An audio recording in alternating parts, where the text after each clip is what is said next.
Support కూడా చాలా బాగుంది. అండ్ లక్కీగా బీమ్స్ కి నాకు సింక్ బాగా కుదిరింది. ఓకే. దీంట్లో కూడా 4 మంచి పాటలు ఉన్నాయి సినిమాలో.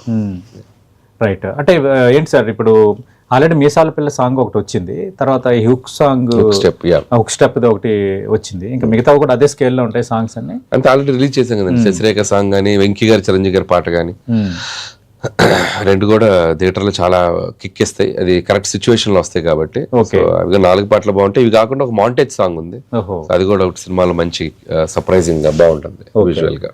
సార్ అంటే ఇప్పుడు ఇక్కడ వరకు ఒకటి, తర్వాత ఒకటి అన్నట్టు మిమ్మల్ని చూస్తారు సార్ అనిల్ రావిపూడి గారిని. దాన్ని ఎట్లా మేనేజ్ చేస్తారు మరి? ఈ ప్రతి సినిమాకి టెస్టే కదండి. మనం ఎన్ని హిట్లు తీసినా ఏం చేసినా మళ్ళీ నెక్స్ట్ ఫిల్మ్ మళ్ళీ టెస్ట్ రాయాలి, పాస్ అవ్వాలి. ఓకే. కాబట్టి ఇక వాళ్ళ ప్రాస్పెక్టివ్ ఎలా ఉంది అనే దానికంటే వాళ్ళని ఎలా సాటిస్ఫై చేయాలి, మళ్ళీ అలాంటి మంచి కంటెంట్ రాయాలి అనేది డిసైడ్ చేయాలి. ఓకే. అంటే చాలా సినిమాల్లో లో మెసేజ్ ఉంది, సినిమా కథనం బాగానే నడిపించారు మీరు. బట్ భగవంత్ కేసరికి వచ్చేసరికి ఒక మెసేజ్ ఇచ్చే ప్రయత్నం చేశారు, దానికి జాతీయ అవార్డు కూడా వచ్చింది. అంటే ఎందుకు సడన్ గా అక్కడ నుంచి జానర్ లో అది ఒక మెసేజ్ ఓరియంటెడ్ చేద్దాం అనుకున్నారు? అదే అండి, ముందుకు బ్యాక్ టు బ్యాక్ ఎంటర్టైనర్ చేశాక నాకు నేను ఒక వేరే ఫ్రేమ్ లో చూసుకుందాం అనుకున్నాను. ఓకే. అనుకుని అసలు కంప్లీట్ ఫన్ లేకుండా ఒక సినిమా చేస్తే ఎలా ఉంటుంది, ఒక సీరియస్ డ్రామా ఫిల్మ్ నేను చేయగలనా లేదా, నాకు నేను పెట్టుకున్న టెస్ట్. లక్కీగా ఆడియన్స్ దాన్ని బాగా ఆదరించారు కాబట్టి. సో ఇంతకు ముందు ఇకపై ఫ్యూచర్ లో కూడా ఎప్పుడైనా అలాంటి ఒక డ్రామా ఫిల్మ్ చేయాలంటే కూడా సో నాకు ఒక ఇది ఇచ్చిన ఒక, అదే మీరు అన్నట్టు ఒక టెస్ట్ లాంటిది. రైట్, ఇక్కడ నుంచి చేయొచ్చు అనే దానికి ఒక గ్రీన్ సిగ్నల్ వచ్చినట్టు. ఓకే. అంటే ఫ్యూచర్ లో ఉంది సార్ అలాంటి ఐడియాస్ చేయాలని? అంటే మెసేజ్ అని కాదు, డ్రామా ఫిలిమ్స్ ఏదైనా ఫిమేల్ ఓరియంటెడ్ గా ఏదైనా ఒక మంచి సోషల్ డ్రామా, స్పోర్ట్స్ డ్రామా, ఇలాంటి ఏమిటి ఫ్యూచర్ లో డిఫరెంట్ జోనర్స్ చేయాలని. అవును. ఎంటర్టైనర్స్ చేస్తూ గ్యాప్ లో మధ్యలో ఎక్కడ అవకాశం దొరికితే అక్కడ. ఓకే. అంటే మీరు మంచి డాన్స్ చేస్తారు, స్క్రీన్ కూడా చూడడానికి అందంగా ఉంటారు. అంటే ఎప్పుడైనా నేను కూడా వెయ్యాలి అని అనిపించిందని, నేను కూడా నటించాను? నేనా? లేదండి, నటించాలని అనేది అంత ఇది లేదు, కానీ ఫస్ట్ ఆఫ్ ఆల్ డైరెక్షన్ గా దాని మీదే ఫుల్లీ ఫోకస్డ్ గా ఉన్నాను. ఫ్యూచర్ లో చూద్దాం అనేది అంతా, ఈ పెట్టుబడి అంతా ఫ్యూచర్ గురించి. ఓకే. రైట్. అంటే ఇంకా ఫ్యూచర్ ఎలా ఉండబోతుందని అనుకుంటున్నారు సార్? ఎప్పటికప్పుడు ప్రేక్షకుడు టేస్ట్ మారిపోతుంది. మీరు ఇందాక అన్నట్టుగా కంటెంట్ బాగోపోతే ఇమ్మీడియట్ గా తిరస్కరించేస్తున్నారు. అంటే వాళ్ళ టేస్ట్ కి తగ్గట్టు మనకి వాళ్ళకు ఉన్న కనెక్ట్ చూసుకుంటూ చేయాలండి. ఒక్కొక్కరికి ఒక్కొక్క టైప్ ఆఫ్ జోనర్ ఫిల్మ్ చేస్తారు. సో నాకు తెలిసింది ఎంటర్టైన్మెంట్ బాగా స్ట్రాంగ్ గా తీస్తాను.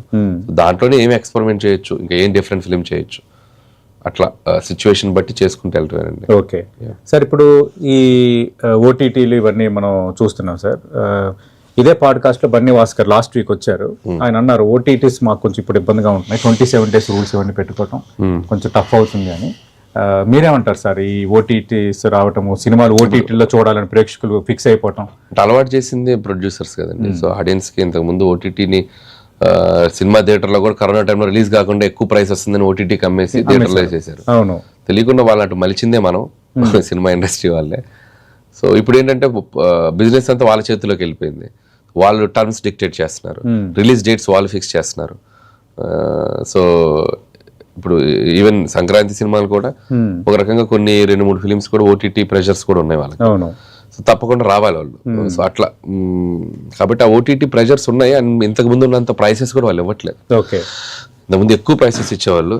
సో గేమ్ వాళ్ళ చేతిలోకి వచ్చుకునే వరకు ఎక్కువ ప్రైసెస్ ఇచ్చారు. గేమ్ వాళ్ళ చేతికి వచ్చాక కొద్దిగా ఇప్పుడు చూసుకుంటున్నారు వాళ్ళు కూడా.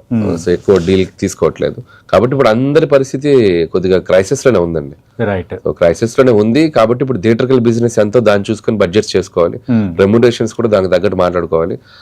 ఓటీటీ అనేది అయిన దాన్ని బట్టి షేర్ చూసుకోవాలి. సో ఓటీటీ అయిన దాన్ని బట్టి దాన్ని ప్రాఫిట్ షేర్ కింద మాట్లాడుకుంటే then it will be good sign. అదే సార్, అదే మీ ప్లేస్ లో కూర్చొని విశ్వప్రసాద్ గారు రాజాసాహెబ్ ఓటీటీ విషయంలో నేను సాటిస్ఫైడ్ గా లేను, సతీష్ గారు అప్పట్లాగా లేదు సిచ్యువేషన్, ఏ సినిమా కూడా లేదు అని ఆయన మొత్తం అసలు ఒక రంగ ఆవేదన వ్యక్తం చేశారు ఇదే స్టేజ్ మీద. ప్రతి ఫిల్మ్ క్రైసిస్ లో ఓటీటీ క్లోజ్ చేశారు. ఓకే.